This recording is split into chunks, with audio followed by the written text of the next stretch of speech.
promettente dalla scuola di amici, Piero Romitelli.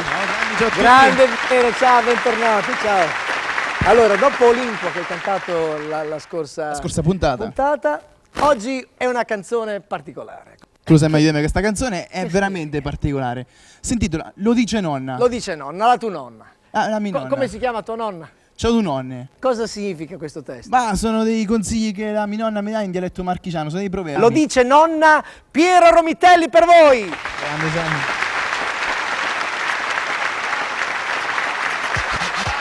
Me lo diceva sempre, nonna non rognega, non te muovi di qua, tu figlio sta alla scorda, ma un giorno sono scappato, di casa senza pietà, da quel giorno la nonna m'ha cominciato a pietà, tanti non potevo tornare e ritorgi più magnà, pericolo scampato, ragazzo fortunato, e m'ha imparato che il più pulito porta la rogna, e chi va con un suo pumpare, il più pulito porta la rogna, e chi va con un suo pumpare, il più pulito porta la rogna,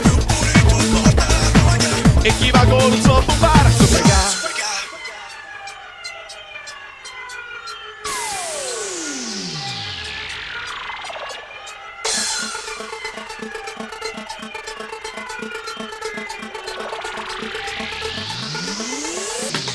me lo diceva sempre, nonna de non rognetà, io che non stati zitto, diceva devi riga dritto, te devi mettere i pantaloni, a mo si rottoli un milioni, santi consigli dava la nonna, pure meglio della Madonna, il più pulito porta la rogna, e chi va con il suo pomparo, il più pulito porta la rogna, e chi va con il suo pomparo, e non mi tieni guai, sta attento perché fai, guarda bene dove vai, pericolo scappato, ragazzo fortunato, tanto un po' sfigato, ma così proverbi imparerai, grande santo tu sarai, tu più